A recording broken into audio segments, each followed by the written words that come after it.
Hello everybody, hope you're having a wonderful day. Today I'm going to be doing the full final thought and review video on the Keen 2 by Bestech. This comes in 6 different variations. This model costs, this one specifically, $298, essentially a $300 knife. Now this is the part where I talk about whether it's worth that money or can I justify and maybe sell somebody on this as a potential future buyer.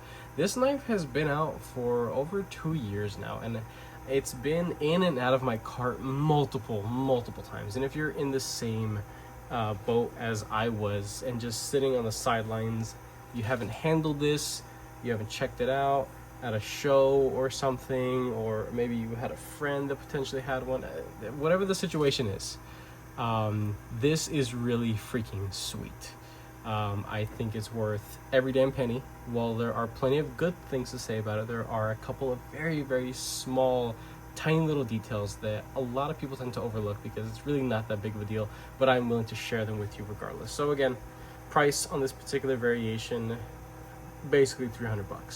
There are other variations that are around the $275 or $278 mark, but they have this weird G-Mascus junk on them that I really do think just devalues the knife because it looks a little funky. But to each their own for material preferences. No, they do not have a full titanium variation. If they did, you would be seeing it here on this channel because that's something that I would have definitely been interested in. Even if it cost a little bit more, that probably would have been around a $435 or $450 knife for all I know, but I probably still would have bought it just because I really like how this knife looks, and I'm really happy to share with you all that I really do love how it performs as well, how it carries, how it's been day to day.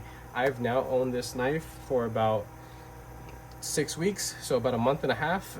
If you like the sound of that, of a knife YouTuber reviewer carrying something for more than just a couple days to give it the real, feel of EDC, this thing hasn't left the pocket too many times, only to carry a couple other things. Like maybe on the weekend I pick up something smaller to work out on the yard, or I don't know, I end up picking something else for situational purposes.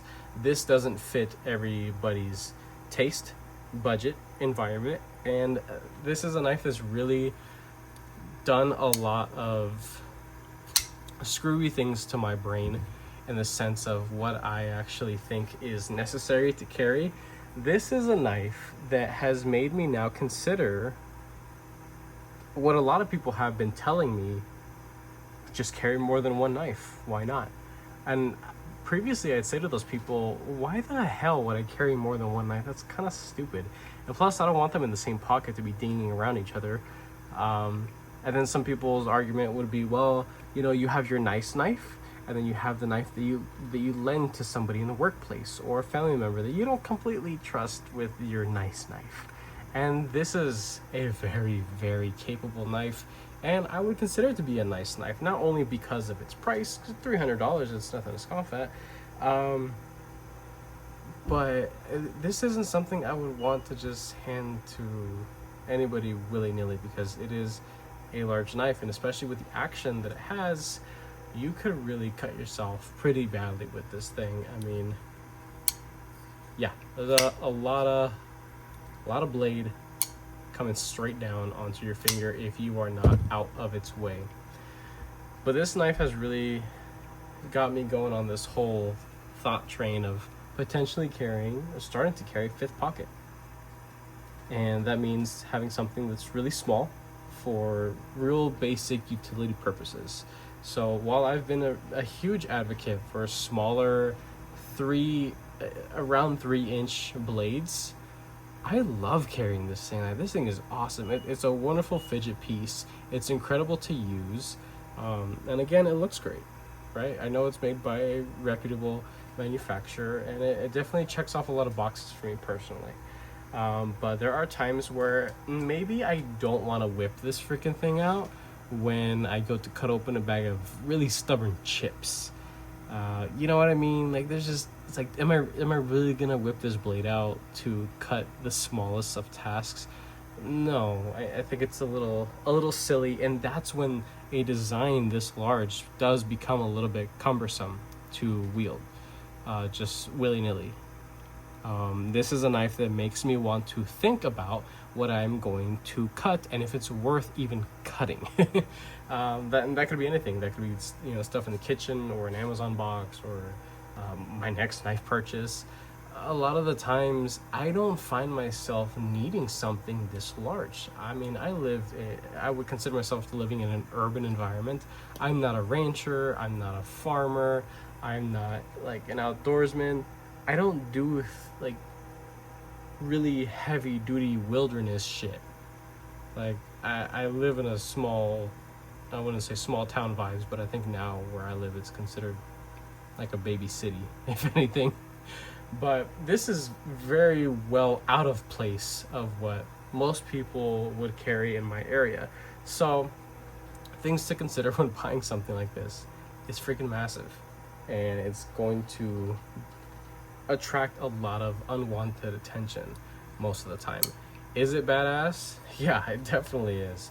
It looks apart, feels apart, smells apart. I mean, it's just it's a wonderful, wonderful piece. But carrying something like this makes me want to start carrying something else as a companion knife, just a smaller one. 5.3 ounces. I mean, that's not bad for how long this thing actually is, and what we can use for length. Some size comparison knives that I typically show off to help give you guys a good visual representation of where this thing sits and how it stacks up to very common or popular knives. These knives are not super expensive. These knives are not rare. You know, they fit into a category of very, very common knives. The first one to start off and the largest in this segment, I suppose, is going to be the Senka Glide Strike. This is one hell of a knife for its price. I love this damn thing. I will be doing some heavy modification to it in the near future. Just need to carve out some time for it. But yeah, previously this was my biggest knife that I was scared to carry. Now carrying something that's a whole inch bigger and some change, yeah, it was a pretty big deal for me. Sebenza Large, 31 large, however you'd like to call it. Yeah, the Keen 2 makes this look like it's the small Sebenza, small 31. No, I assure you, this is the full size, full size 31. Love this damn thing. Very, very common, basic bitch knife, Sebenza 31, but plenty of people love it for good reason.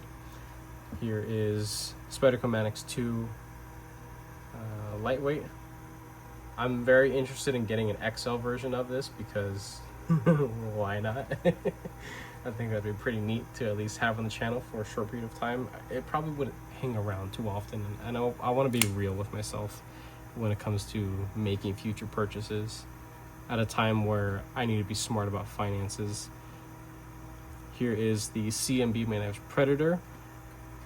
This thing has, I believe, like a 3.5 inch cutting edge. I have a little measure thing here. No, excuse me. It is 3 1/8. Yeah, so just about 3 inches of usable cutting edge on this thing. And I consider this to be a full compact knife, full size compact. You know, plenty of handle, right? And plenty of usable blade length. This is all somebody ever really needs. Unless you have a specific task that requires a whole extra 1.25 inches. Here we have the Vision FG. I am most definitely up to speed with the Buster XL FG. Don't really care to talk about it. I'm glad I didn't buy one. Will I be buying one in the future if and when Snex is able to convince them to do an update? Yeah, I probably will, because I almost pre-ordered that knife, but I'm glad I didn't. Here is the Miguron Vapor, small little guy, definitely. And then last two is almost pointless to even share because of how small they are in comparison. Here is the original Pyrite Light, puny little thing in comparison. Even the large or the XL Pyrite Light has you know, it's not even an XL in comparison to this Keen 2. And my wonderful little lightweight Native 5. Let's look at a couple other larger folders that I have just to share. Civivi Vexillum. Pretty hefty freaking knife. Right? I'm sure we could all agree on that. Here is the Eagle Strike by Concept. And I thought the Eagle Strike was a large knife. And everybody left and right is saying that the Eagle Strike is a large knife. No, not in comparison to the Keen 2. Still a good sized knife, you know, for sure. This is realistically plenty of blade right here. And we'll do two other ones. This thing, I freaking love this knife.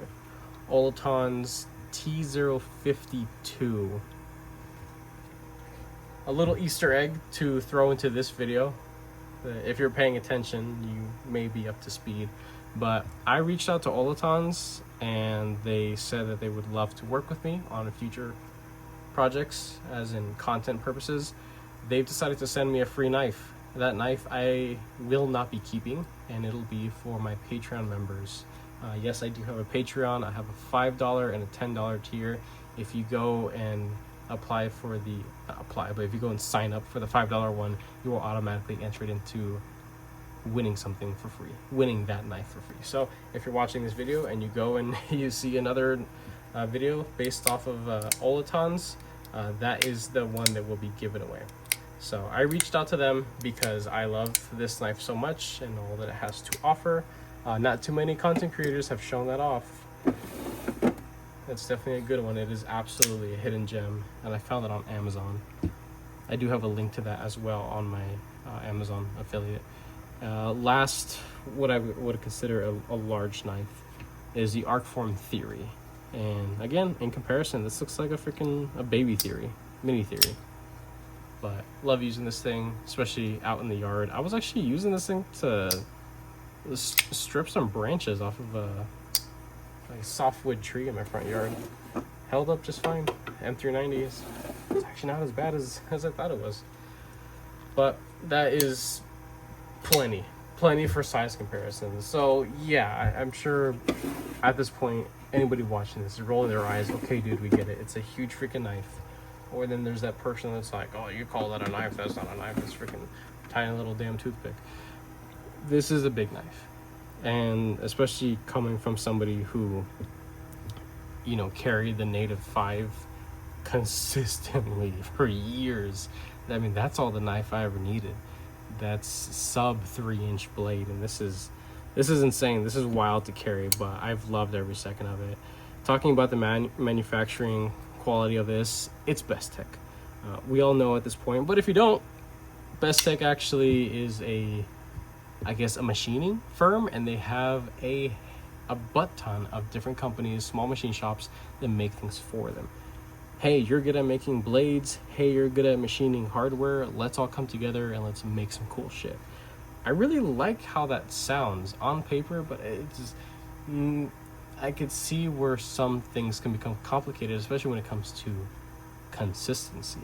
There are things that I notice in this design that are not present and are not the same in other things that I've checked out from Bestech in the time period that this came out, about 2 years ago.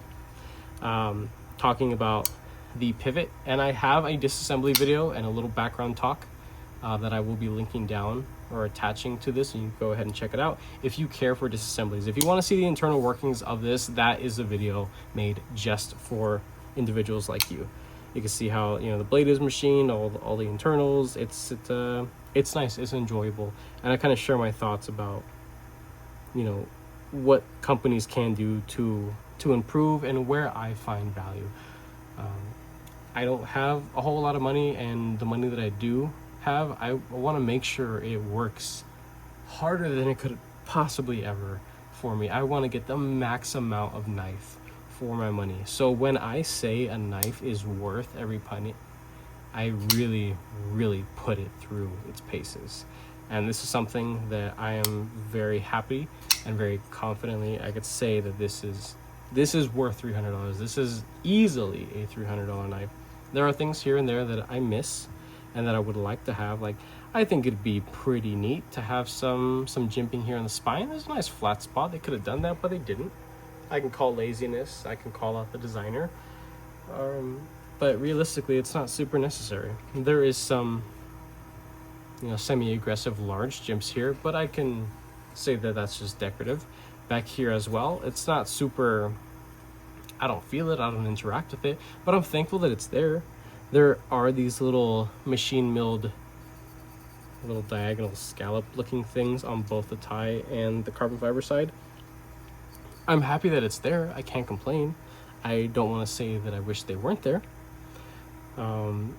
I'm gonna give a pass to the plunge grind and the choil, I guess, execution. It's decent.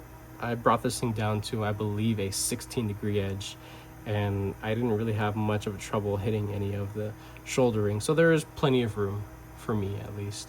And that's something that I do definitely harp on, as well as plenty other content creators that do a lot of their own in-house sharpening and care about pushing knives to the absolute limit.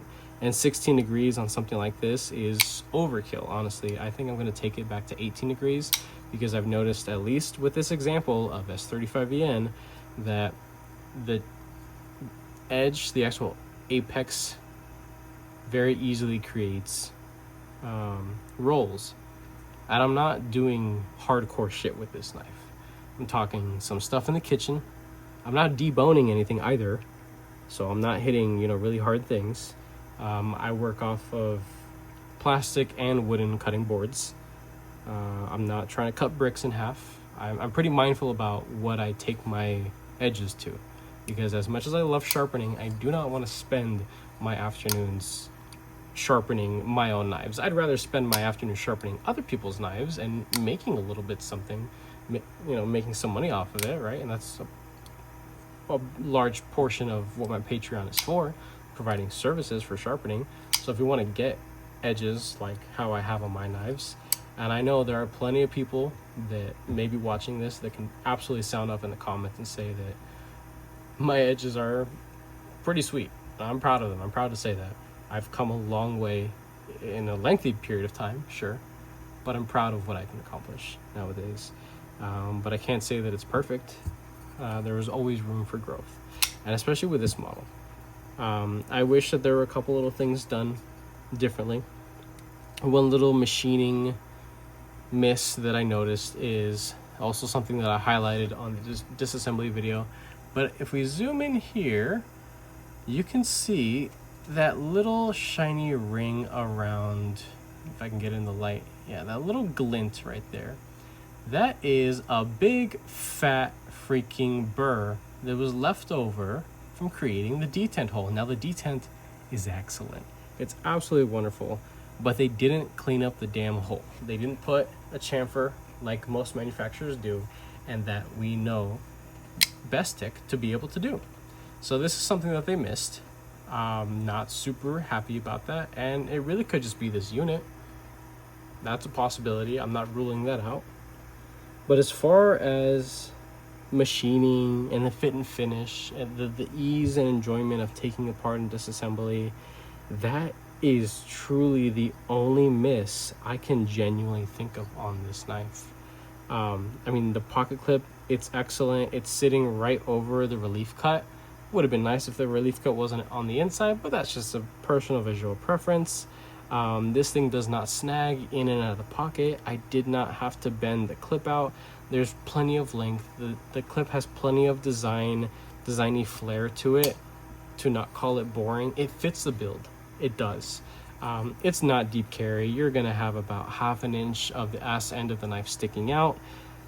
That doesn't bug me, but to some people it may, possibly. A big lanyard oval loop here, if you want to put, like flat paracord. I think that'd be pretty neat. I'm not one to put lanyards and deal with that kind of stuff, but if you like that, that's definitely something you can do. Deployment methods on this have just absolutely blown me away, and they've improved over time, especially having to skip over that horrendous burr left on the a detent hole. I definitely felt that the detent on this thing was so much stronger than it is now, but now after the ceramic detent ball has rolled over that space so many times and is finally worn in its path, this is something you experience and notice after carrying a knife for a real amount of time, not just a couple days. I'm starting to trust less and less people that take only a couple hours or maybe a couple days to review a knife, because there are things about this knife that if I had a finite amount of time with it, let's say this was lent to me by someone, or let's say my channel was so big and this $300 knife was sent to me for free by Bestech, and they said, hey, we're sending you this knife, but you have to pass it on to somebody else, you know, take a week or 2 weeks with it, do your thing. I probably wouldn't be saying as many good things about it, because that little miss on the detent hole definitely upset me quite a bit, as well as the fact that this standoff right here, this actual stop pin, that's a threaded barrel. That's not even a solid stop pin. Yeah, so there are two little barrels holding in all this hardware here, and they use the exact same hardware all over. I think that's a little cheap. Maybe it was something that was looked over. You can say lazy, you can say cheap. Me personally, it's a little odd, because that's something that you typically see on prototype knives, I suppose. But yeah, that stop pin is not solid. If you'd like to see the proof of that, you are more than welcome to go see my disassembly video where I show it off nice and clearly. But because of that, I guess, not lip, but the crisp detent hole finish, the burr that was left over, the action, the feel on the studs was far less enjoyable than it is now. So now, after spending a real amount of time with this knife, actually taking it, sharpened it, used it a bunch, been able to enjoy it, carrying it amongst other things, situational or not, cutting tasks, I can give a pretty well-rounded review on this thing and say in full confidence that this is a sweet freaking knife, and I hope that this isn't something that's just a forgotten gem by Bestech. I definitely want somebody of significance that has anything to do with Bestech, or maybe even the designer. If the designer watches this video, and I forget his name or the person involved with this design, I'm sorry, but I would strongly recommend to push a revision of this, because there are a multitude of newer locking mechanisms available without obstruction of patent to be implemented on this, to make it something that is pretty sweet, and to bring back the Keen 3. You know, you can make a smaller one, maybe a 3-inch blade. I think that'd be fitting. This thing has plenty of designy attitude and flair. I don't think it's boring at all. I enjoy carrying it quite a bit. There are a couple little fine touches that I would add, and especially if this is going to be shrunken down or maybe improved slightly, maybe even a budget version. Hell, I mean, this could be a smaller 3-inch knife that is full tie, maybe some micro milling, some heavy scalloping, or maybe just inset liner with G10, something in the Bestechknives line that's on the smaller side. I think people would really gravitate towards it, because this is a really handsome knife design, in my opinion. This blade shape itself, as high as that tip looks, it really isn't. And it looks like a clip point, like a trailing, scooping, swooping clip point. It's straight. It's actually straight. If you take anything to it, it sits perfectly flush. I have a portable charger here, and there is no gap. So this thing sits perfectly flush, nice and straight. You don't see any light shining through. So yeah, straight clip, straight trailing clip, whatever you want to call this damn thing. But I love the blade shape. I love using it. I love carrying it. This thing is pretty sick. So if this is something that's been sitting in your cart for a while, or maybe this is your first time seeing it because maybe when this thing came out, Bestech sent it to like 10 channels for free. They did their thing with it. They gave, you know, a couple basic words about it, and then you didn't see it ever again. I'm here to say from an actual user's perspective, collector and owner, you know, me spending my own hard-earned money on this, this is pretty sick. And it's just, it puts a smile ear to ear every time I grab this thing out of my case over here and pick this up rather than something else. But again, going back to the beginning, rounding this thing off, is this thing makes me want to carry something a little bit smaller. So if I were to carry this freaking thing, I would probably carry any one of my like smaller little junkie knives. So these are obviously like my size comparison ones, but these are perfect examples of incredible companion knives. This thing weighs, you know, freaking nothing. The Vaker, some American goodness, right? You know, nice and stout little native 5 action. Can't go wrong with this thing. And then good old Pyrite Light, you know, can't dog on that for nothing. So these are wonderful little companion knives that would definitely, you know, serve a good spot next to the beast that the Keen is. That's pretty much it on this thing. I hope this video was educational, entertaining, and helpful to somebody. I will link down whatever I can. Again, I do have a Patreon. If you're interested in supporting an individual like me who gives actual, you know, consumer insight and real reviews, go ahead and check it out. I'll leave it down there for you to see what I have to offer. I have videos on the Patreon explaining what services and perks are offered for the 2 different tiers. So check it out if you got some time. If you don't care to do that kind of stuff, not a big deal. But with that being said, if you enjoyed this video, go ahead and leave a like down below. If you are subscribed already, thank you so much. I appreciate all your support and your patience, of course. If you are not subscribed, please consider subscribing, because I play more videos and content coming your guys' way. With that being said, I hope you have a wonderful rest of your day.